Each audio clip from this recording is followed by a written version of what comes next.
Students, last lecture में हमने chapter number 6 energetics इसके एमसीक्यूज डिस्कस किए थे। तो आज उसके शॉर्ट क्वेश्चंस देखते हैं और साथ में कुछ न्यूमेरिकल्स हैं वो डिस्कस करते हैं। ठीक है, तो इसका जो है वो सेकंड पार्ट जो है ये क्या है, name and define the units of thermal energy. ठीक है, सो थर्मल एनर्जी के लिए जो ऐसा यूनिट है वो तो हम जूल यूज़ करते हैं। ठीक है, और उसके अलावा अगर हम कॉमन यूनिट देखें तो वो आपके पास कैलोरी है। तो इन दोनों की डेफिनेशंस देखते हैं। तो पहले जॉल की बात कर लेते हैं। जॉल क्या है? It is defined as the energy required to move an object और a particle through a distance of 1 metre by a force of 1 newton. ठीक है, अगर हम 1 न्यूटन फोर्स अप्लाई कर रहे हैं ऑब्जेक्ट की डिस्प्लेसमेंट के लिए, ठीक है, तो तब जो एनर्जी यूज़ होगी वो आपके पास जो है वो 1 जॉल होगी। ठीक है, अगर 1 न्यूटन है तो 1 जॉल जो है वो एनर्जी होगी। ठीक है, इसी तरह जो सेकंड यूनिट है इसका वो है calorie. So calorie it is defined as the heat और the thermal energy required to raise the temperature of 1 gram of water from 14.5 to 15.5, यानी कि 1 डिग्री सेल्सियस का जो अगर हम टेम्परेचर बढ़ा रहे हैं 1 ग्राम ऑफ वाटर का, तो तब जो हीट होगी वो आपके पास कैलोरी होगी। ठीक है, सो 1 कैलोरी किसके इक्वल होता है? 4.18 जॉल के। ये हमने रिलेशन भी पढ़ा था चैप्टर में ही। ठीक है, तो इस तरह जो है ये इसका फर्स्ट शॉर्ट क्वेश्चन था। नेक्स्ट देखें, define the terms system, surrounding, boundary, state function, heat capacity, internal energy and enthalpy of a substance. तो इन सब की डेफिनेशंस देखते हैं। सबसे पहले देखो सिस्टम। सिस्टम क्या होता है? जो हमारा इंटरेस्ट है या फिर जिस पर हमारा फोकस है, ठीक है, या जिसको हम स्टडी करना चाह रहे हैं, ठीक है, तो जिसका एनालिसिस हमने करना है, तो वो आपके पास सिस्टम होगा। ठीक है, तो यहाँ पर इसकी आप कैसे इसको डिफ़ाइन कर सकते हैं? The part of the universe on which we wish to focus attention is called system. ठीक है, अब ये एक एग्जांपल लेते हैं, उससे आपको जो है वो क्लियर हो जाएगा। उसके बाद देखिए सराउंडिंग।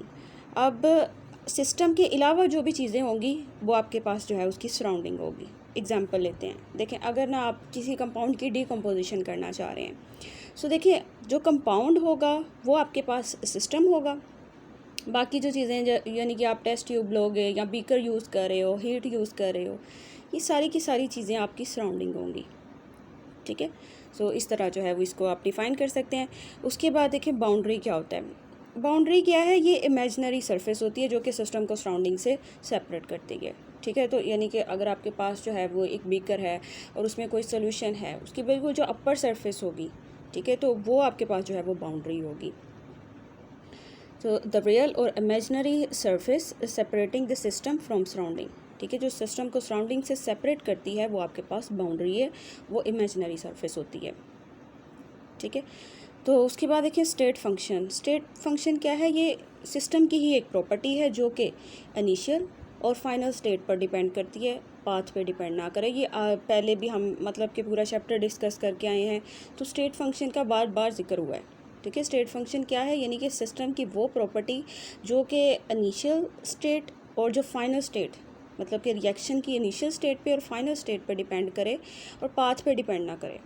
ठीक है, तो इसको आप कहते हो स्टेट फंक्शन। जिस तरह टेम्परेचर हमने एग्जांपल ली थी, सो देखो अगर आप चेंज इन टेम्परेचर जो है वो फाइंड करते हो, यानी कि इनिशियल टेम्परेचर क्या होगा, फाइनल टेम्परेचर क्या होगा, हम ये नहीं देखते कि वो टेम्परेचर किस तरह से चेंज हुआ है, ये चीज़ें नहीं, पाथ जो है उसको ना देखें, तो ये आपके पास जो है वो स्टेट फंक्शन होगा। इसी तरह आप प्रेशर एग्जाम्पल ले सकते हो, या फिर वॉल्यूम है, या फिर ये जितने भी एनर्जी की बात कर लें, तो ये सब क्या है? स्टेट फंक्शन है। इसको आप कैसे डिफाइन कर सकते हैं? A property of a system that determined by the state of the system regardless of how that condition was achieved. यानी कि पाथ पे डिपेंड नहीं करे कि किस तरह जो है वो कंडीशन आई है, बस ये कि वो जो है वो सिस्टम के स्टेट को बताए, मतलब इनिशियल स्टेट क्या है, फाइनल स्टेट क्या है, इन चीज़ों पर अगर हमारा फोकस है तो ये आपके पास जो है वो स्टेट फंक्शन होगा। ठीक है, एग्जाम्पल में आप प्रेशर, टेम्परेचर या वॉल्यूम या एनर्जी कुछ भी कह सकते हैं, कोई भी एग्जांपल ली जा सकती है। उसके बाद देखें हीट कैपेसिटी क्या होता है। So the amount of heat required to raise the temperature of the given quantity of a substance by 1 Kelvin is called heat capacity. तो ये हमने दोनों ही डेफिनेशंस जो हैं वो डिस्कस की थी कि हीट कैपेसिटी क्या है, स्पेसिफिक हीट कैपेसिटी क्या है। ठीक है, अगर आपके पास जो है वो कोई भी सब्सटेंस है, उसका टेम्परेचर आप 1 केल्विन तक बढ़ाना चाह रहे हो तो वो आपके पास हीट कैपेसिटी है। तो अगर आप क्वांटिटी की बात कर लो कि आपने 1 ग्राम लिया है सब्सटेंस, तो फिर वो स्पेसिफिक हीट कैपेसिटी हो जाती है। ठीक है, सो इंटरनल एनर्जी क्या होती है? The sum of all kind of energies of all the particles of a system is called internal energy. ठीक है, जितने भी पार्टिकल्स की एनर्जी, जिस तरह चाहे वो काइनेटिक एनर्जी है, काइनेटिक एनर्जी की भी आगे डिफरेंट टाइप हो जाएंगी, जिस तरह ट्रांसलेशन है वाइब्रेशनल है, रोटेशनल, कोई भी एनर्जी जो है वो आप ले सकते हो, या फिर पोटेंशियल एनर्जी होगी पार्टिकल्स की। इन सब एनर्जीज़ का अगर हम सम ले रहे हैं तो वो आपके पास इंटरनल एनर्जी के इक्वल होता है। ठीक है, सो ये जो है वो शॉर्ट क्वेश्चंस थे। उसके बाद देखो यहाँ पर क्वेश्चन नंबर 4 दिया हुआ है, क्लासीफाई रिएक्शन एज एक्सोथर्मिक और एंडोथर्मिक। तो इसमें हमने बहुत डिटेल में इस पर बात की हुई है, तो अगर आपने वो अभी तक लेक्चर नहीं देखा तो उसको ज़रूर देखें। उसके बाद डिफाइंड बॉन्ड एसोसिएशन एनर्जी, तो इस पर भी लेक्चर बन चुका है। ठीक है, तो यहाँ पर जो है वो ज़रूरत नहीं है एक्सप्लेन करने की, अगर आपने वो नहीं देखा हुआ तो उसको ज़रूर देखें। तो क्वेश्चन नंबर 6 से स्टार्ट करते हैं। तो यहाँ पर क्या क्वेश्चन है, when ethanol burns in oxygen carbon dioxide and water are formed. तो ये बात तो ठीक है, जब भी कंबशन रिएक्शन होता है ना, तो वहाँ पर कार्बन डाइऑक्साइड और वाटर तो ज़रूर बनते हैं। तो लेकिन हमारा क्वेश्चन क्या है, right the equation which describes this reaction. तो हमें क्या करना है कि इस जो हम बात करें कि यानी जब इथेनॉल बर्न करते हैं तो उससे जो है वो कार्बन डाइऑक्साइड और वाटर फॉर्म होता है, तो इसके लिए हमें एक इक्वेशन बनानी है। ठीक है, फर्स्ट में तो ये क्वेश्चन पूछा हुआ है। बाकी क्या है, using the following data calculate the enthalpy of combustion. So enthalpy of combustion जो है, अगर आपकी इक्वेशन ही आपने बना ली है सो उससे इंथाल्पी ऑफ कंबशन जो है वो फाइंड करना इजी होता है, और जब वैल्यूज़ भी दे दी गई हों तो और इजी हो जाता है। सिर्फ आपको क्या करना है कि जो प्रोडक्ट की इंथाल्पीज़ हैं और जो रिएक्टेंट की इंथाल्पीज़ हैं, इनका बस डिफरेंस फाइंड करना है, उससे आपके पास जो है वो इंथाल्पी ऑफ कंबशन फाइंड हो जाएगी। लेकिन इन सबसे पहले आपको जो है वो ए पार्ट सोल्व करना पड़ेगा, हमें इक्वेशन बनानी पड़ेगी इस रिएक्शन के लिए। तो देखें इक्वेशन क्या है कि आपके पास जो है वो इथेनॉल है, जब इसको बर्न किया जाता है in the presence of oxygen, so इससे आपके पास जो है वो कार्बन डाइऑक्साइड और वाटर फॉर्म होता है। लेकिन अब यहाँ पर एक चीज़ आपने ज़रूर देखनी है कि आपकी जो इक्वेशन है ना वो बैलेंस होनी चाहिए। ठीक है, जब तक आपकी इक्वेशन बैलेंस नहीं है तो आपके पास जब फिर आपने इंथाल्पी फाइंड करनी है तो वो आंसर नहीं सही आएगा, तो यहाँ पर ही करेक्शन होनी चाहिए। सो देखिए, इथेनॉल में 2 कार्बन है, तो यहाँ पर हमें कार्बन डाइऑक्साइड के साथ 2 लगाना पड़ेगा इक्वेशन को बैलेंस करने के लिए। ठीक है, उसके अलावा आप देखें कि हाइड्रोजन कितने हैं, 6 हाइड्रोजन हैं, तो आपको वाटर के साथ जो है वो 3 लगाना पड़ेगा ताकि 6 हाइड्रोजन बैलेंस हो जाए। उसके अलावा आप जो है वो ऑक्सीजन देख लें, तो ऑक्सीजन दोनों साइड पर ही 7 है, तो इस तरह ऑक्सीजन भी बैलेंस हो जाते हैं। तो आपके पास ये एक कंप्लीट इक्वेशन बन चुकी है, यानी कि आपका जो फर्स्ट पार्ट का आंसर है वो आपने लिख लिया है। अब आपने क्या करना है कि अब आपने जो है वो इंथाल्पी ऑफ कंबस्शन फाइंड करनी है, तो चलो वो देखते हैं। सो इंथाल्पी ऑफ कंबस्शन जो है उसके लिए फॉर्मूला क्या रहता है, यानी कि जितनी भी इंथाल्पी ऑफ फॉर्मेशन है रिएक्टेंट की और प्रोडक्ट की, आपको वो देखनी पड़ेंगी। ठीक है, तो सबसे पहले आपने क्या करना है कि जितनी भी प्रोडक्ट की इंथाल्पीज़ हैं उनका समीशन ले लेना है, और फिर जितनी भी रिएक्टेंट की इंथाल्पीज़ हैं, इंथाल्पी ऑफ फॉर्मेशन जो है, इनका समीशन ले लेना है। ठीक है, और फिर इन दोनों का आप डिफरेंस फाइंड करोगे, इससे आपके पास जो है वो इंथाल्पी ऑफ कंबस्शन फाइंड हो जाएगी। तो पहले आप इक्वेशन में देखें कि आपके पास जो है वो प्रोडक्ट क्या है। प्रोडक्ट में कार्बन डाइऑक्साइड है और साथ में है वाटर। ठीक है, सो देखें कि आपके पास जो है वो क्वेश्चन में ही बता दिया गया है कि आपके पास जो enthalpy of formation of carbon dioxide है वो आपके पास 393.5 किलो जूल पर मोल रहती है। ठीक है, तो आपके पास जो है ये वैल्यू 3 आपने पुट कर देनी है, 393.5, और आपके पास कितने मोल हैं कार्बन डाइऑक्साइड के, 2 मोल, तो मल्टीप्लाई बाय 2 करना है। ठीक है, उसके बाद आपका जो प्रोडक्ट है वो वाटर है। सो वाटर के लिए भी आपको जो इंथाल्पी ऑफ फॉर्मेशन है वो दे दी गई है, 285.8 किलो जूल पर मोल है। ठीक है, तो आपने जो है वो आपके पास 3 मोल हैं, तो मल्टीप्लाई बाय 3 कर दें। ठीक है, इस तरह जो है आपकी प्रोडक्ट वाली साइड बन चुकी है। अब आपने क्या करना है कि सेम जो है वो रिएक्टेंट के लिए भी करना है। तो यहाँ पर आपने जब प्रोडक्ट के लिए बनाई है ना, तो इनको ऐड कर लें, आप इनको आपने प्लस कर लेना है। फिर आपने जो है वो रिएक्टेंट वाली साइड पे आ जाना है। सो रिएक्टेंट में क्या है, इथेनॉल है आपके पास और ऑक्सीजन है, ठीक है। सो क्या होता है कि अब आपके पास जो है वो इथेनॉल के लिए तो वैल्यू दे दी गई है, उसकी फॉर्मेशन के लिए जो वैल्यू आती है वो 277 है किलो जूल पर मोल, ठीक है। तो वो आप लिख लोगे इस तरह, ठीक है। और उसके बाद ऑक्सीजन, तो ये जितने भी ये डायटोमिक फॉर्म में होते हैं मॉलिक्यूल्स, तो उनको हम थर्मोडायनेमिक्स में एलिमेंट ही काउंट करते हैं। तो इनके लिए हमेशा क्या होता है कि आपके पास जो इंथैल्पी ऑफ फॉर्मेशन है वो ज़ीरो के इक्वल ही रहता है, ठीक है। तो यहाँ पर ऑक्सीजन के लिए आपने क्या करना है, हमेशा जब भी जहाँ पर भी आप देखो O2, वहाँ पर इंथैल्पी ऑफ फॉर्मेशन ज़ीरो रहता है, ठीक है, क्योंकि ये एलिमेंट काउंट होता है। तो यहाँ पर जो फॉर्मेशन है वो नेचुरली है, तो यहाँ पर हम बात नहीं करेंगे इसकी फॉर्मेशन की। तो वैल्यू यहाँ ज़ीरो ही पुट होगी, मल्टीप्लाई बाय 3 कर देंगे, क्योंकि यहाँ पर आपके ऑक्सीजन के 3 मोल्स हैं, ठीक है। तो अब आपने क्या करना है कि सारी कैलकुलेशंस देखनी है, यानी कि 393.5 को 2 से मल्टीप्लाई करना है। उसके बाद जो वाटर के आपके पास वैल्यू है उसको 3 से मल्टीप्लाई करना है, नंबर ऑफ़ मोल्स को देखते हुए मल्टीप्लाई करना है, ठीक है। और वो कब करेक्ट होंगे, जब आपके पास जो है वो इक्वेशन आपने बैलेंस लिखी होगी, ठीक है। तो इस तरह इनको जो है हम सिंप्लीफाई करेंगे, इससे आपके पास जो है वो फाइनल आंसर आ जाएगा। सो ये आपके पास जो है वो इंथैल्पी ऑफ कंबशन इस तरह जो है वो फाइंड हो जाएगी इथेनॉल के लिए, ठीक है। 1367.4 जो है वो आपके पास किलो जूल पर मोल रहती है इंथैल्पी ऑफ कंबशन, ठीक है। तो चलिए नेक्स्ट बात करते हैं। अच्छा, calculate from the data in the table 11.1 and 11.2 the enthalpy changes of the following reaction at standard conditions. So देखिए चैप्टर तो हमारे पास 6 है, ठीक है। तो 11.1 11.2 तो यहाँ पर कोई कॉन्सेप्ट ही नहीं है, ऐसा कोई टेबल नहीं बुक में दिया हुआ। तो क्या करते हैं कि इसको जो है वो खुद से बनाते हैं, सारी इक्वेशंस खुद बनाते हैं और फिर फाइंड कर लेते हैं इसके लिए, मतलब जो भी इंथैल्पी रहेगी रिएक्शन के लिए तो उसको फाइंड करते हैं। सो कहा क्या गया हुआ है कि आपको जो है calculate from the data in the table and enthalpy changes of the following reaction at standard conditions. तो क्या कहा गया है कि यहाँ पर जो है वो आपके पास इक्वेशन जो है वो दे दी गई है, तो उसी को देखते हुए आपने जो है वो इसकी फॉर्मेशन की वीडियो बनानी है। यानी कि आपको करना क्या है कि आपके पास जो है वो ये इक्वेशन, इस इक्वेशन के लिए आपने जो है वो डेल एच फाइंड करना है, ठीक है। सो इस इक्वेशन के लिए ना हमें 3 इक्वेशंस खुद बनानी पड़ेंगी। एक तो ये जो बेंजीन है इसकी कंबशन, और इसकी कंबशन से जो प्रोडक्ट बनते हैं उनकी फॉर्मेशन। यानी कि आप देखें कि जब बेंजीन की कंबशन होती है इससे कार्बन डाइऑक्साइड और वाटर फॉर्म होंगे, और इसके दौरान जो है वो हीट रिलीज़ भी होगी, ठीक है। सो देखें आप कि यहाँ पर कंबशन रिएक्शन एक तो आपको खुद बनाना पड़ेगा, और उसके लिए जो है वो हीट भी खुद ही लिखनी पड़ेगी। हालांकि ये क्वेश्चन में दिया होता है, लेकिन यहाँ पर जो है वो ऐसी कोई स्टेटमेंट बनाई नहीं गई।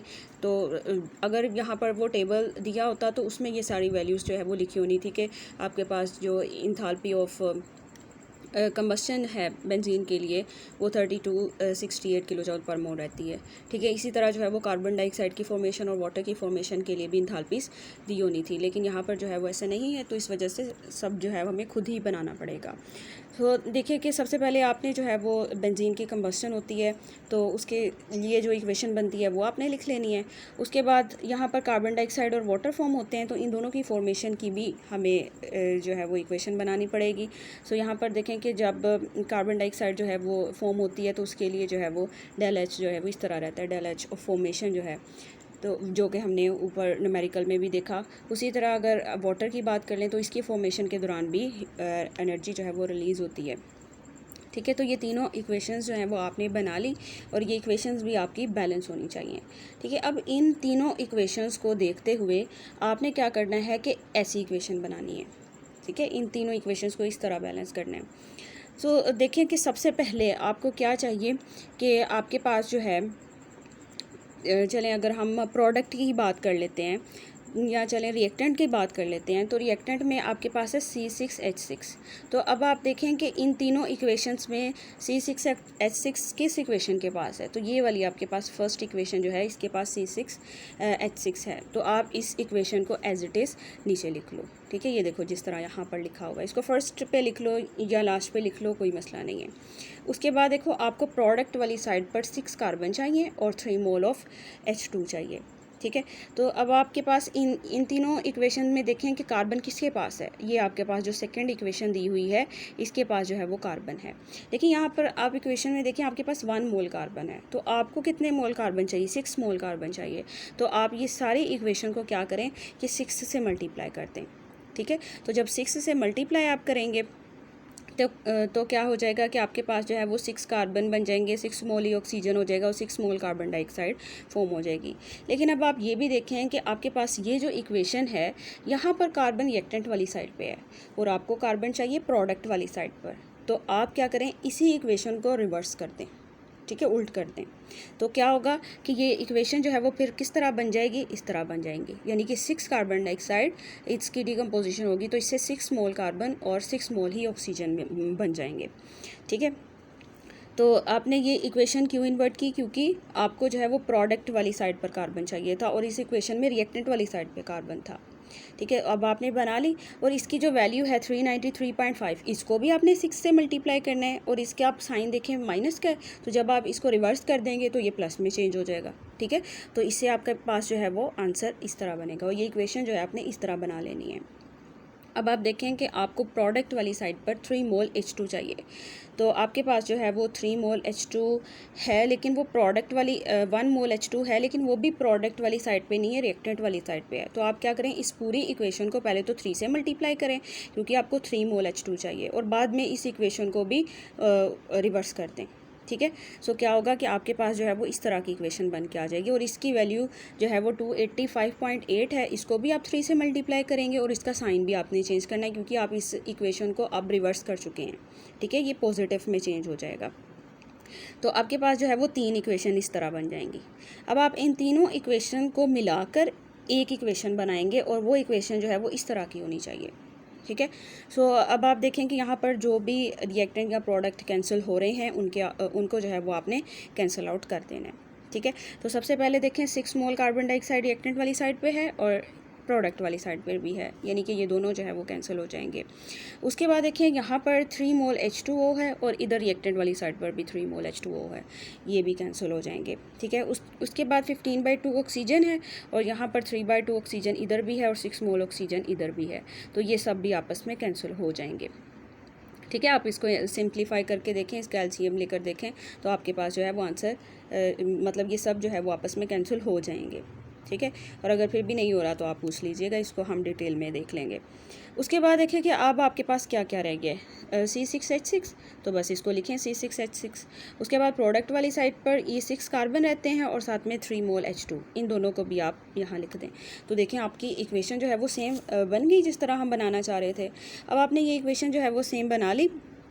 अब इसकी जितने भी मतलब कि डेल H आई हुई है, डेल H ऑफ फॉर्मेशन थी तो या फिर डिकम्पोजिशन थी, उन सब को आपने ऐड कर देना है और ऐड करके आप के पास जो है वो फाइनल आंसर आ जाएगा 49.6 किलो जूल, ठीक है। तो ये आंसर जो है वो आपका आएगा माइनस में, ठीक है। तो ये आपको जो है वो सब करना था, बस आपने जो है इसको थोड़ा सा समझकर जो है वो लिखना है, यानी कि किस तरह आपने इक्वेशंस बनानी है। इक्वेशंस भी आपको इस रिएक्शन के लिए खुद बनानी पड़ेंगी, वरना ज़्यादातर जो है वो उनकी वैल्यूज़ जो है वो दी होती हैं, लेकिन यहाँ पर नहीं दी गई थी, इस वजह से हमें खुद बनानी पड़ी क्योंकि इसका डाटा जो है वो बुक में मौजूद नहीं था, क्वेश्चन में नहीं दिया गया था, ठीक है। तो चलें नेक्स्ट चलते हैं। अब आप देखिए जिस तरह आपने ऊपर वाले किया ना रिएक्शन सेम इसमें भी यही सब करेंगे और अगर आपको वो ऊपर वाला नहीं समझ आया तो अभी आप ये समझें तो फिर आपको समझ लग जाएगी। सो क्या यहाँ पर क्वेश्चन क्या है, the heat of combustion of liquid benzene to form water and carbon dioxide at 1 atm and 25 degree Celsius is 3268 kilo joule per mole, ठीक है। तो ये आपके पास जो है वो इसकी हीट ऑफ कंबशन आती है, ये स्टैंडर्ड हीट ऑफ कंबशन कह लेते हैं, स्टैंडर्ड कंडीशंस पे कर रहे हैं। What is the heat of formation of liquid benzene under this condition, तो इन्हीं स्टैंडर्ड कंडीशंस को फॉलो करते हुए हमें इसके लिए हीट ऑफ फॉर्मेशन फाइंड करनी है, ठीक है, यानी कि हीट ऑफ कंबस्शन से हीट ऑफ फॉर्मेशन फाइंड करनी है हमें। ठीक है, तो पहले तो आप देखें कि हीट ऑफ कंबस्शन कहा हुआ है, तो कंबस्शन के लिए पहले इक्वेशन बना लेते हैं, जो कि अभी हमने बनाई भी जब हम पहले न्यूमेरिकल कर रहे थे। तो सेम इक्वेशन जो है वो इसके लिए बना लेते हैं, और उसकी एनर्जी देखें दी हुई है। इसी तरह होता है न्यूमेरिकल्स में, जो है वो एनर्जी की वैल्यू दी ही होती है। उसके बाद देखिए मैंने आपसे कहा था कि जब आप प्रोडक्ट बना लेते हैं ना, उन प्रोडक्ट की फॉर्मेशन जो है उसकी भी आपको इक्वेशन बनानी होती है। सो आप कार्बन डाइऑक्साइड और वाटर जो है ये आपका प्रोडक्ट है, तो इसके लिए इन दोनों के लिए भी आपने जो है वो सेम इक्वेशंस बना लेनी है। तो उनके लिए एनर्जीज जो हैं, एनर्जीज वैल्यू याद करनी पड़ेंगी आपको, यानी कि कार्बन डाइऑक्साइड की फॉर्मेशन के लिए 393.5 किलो जूल पर मोल एनर्जी जो है वो रिलीज़ होती है। इसी तरह जब वाटर फॉर्म होता है तो इसकी जो हीट ऑफ फॉर्मेशन है वो 285.8 किलो जूल पर मोल रहती है। ठीक है, अब आप क्या करेंगे, इन तीनों इक्वेशंस को मतलब कि कंबाइन करेंगे, और आप फाइंड क्या करना चाह रहे हैं, इसी की फॉर्मेशन। तो इसकी फॉर्मेशन कैसे होगी, उसकी पहले इक्वेशन देखें कि आपको 6 मोल कार्बन चाहिए, 3 मोल हाइड्रोजन चाहिए, और इससे आपके पास जो है वो बेंजीन बन जाएगा, और हमेशा 1 मोल बनाने। ठीक है, स्टैंडर्ड कंडीशंस की बात हम कर रहे हैं। तो इस तरह आपके पास जो है 1 मोल बेंजीन बनता है। अब आपने क्या करना है कि सेम ऐसी इक्वेशन बनानी है इन तीनों इक्वेशंस को कंबाइन करते हुए। ठीक है, तो चलें बनाते हैं। तो सबसे पहले देखिए आपके पास रिएक्टेंट में 6 मोल कार्बन होना चाहिए। तो ऊपर वाली इक्वेशंस में देखें कार्बन किसके पास है, ये जो सेकंड इक्वेशन है इसके पास कार्बन है, लेकिन इस कार्बन के साथ आपको 6 जो है लगाना ज़रूरी है। तो आप क्या करें, इस पूरी इक्वेशन को 6 से मल्टीप्लाई कर दें। क्यों? क्योंकि हमें 6 मोल कार्बन चाहिए। तो जब आप इसको मल्टीप्लाई कर रहे हो तो इसकी जो वैल्यू है इसको भी आपने 6 से ही मल्टीप्लाई करना है। ठीक है, तो मल्टीप्लाई करने के बाद आपकी इक्वेशन जो है वो कुछ ऐसी बन जाएगी। ठीक है, यहाँ पर 6 मोल कार्बन, 6 मोल ऑक्सीजन होगी, इससे 6 मोल कार्बन डाइऑक्साइड फॉर्म हो जाएगी। नेक्स्ट देखें आपको 3 मोल H2 चाहिए। अब आप देखें इन तीनों इक्वेशंस में से हाइड्रोजन किसके पास है, तो ये लास्ट इक्वेशन, इसके पास हाइड्रोजन है लेकिन 1 मोल है, हमें 3 मोल चाहिए। तो इस पूरी इक्वेशन को आप 3 से मल्टीप्लाई कर दें।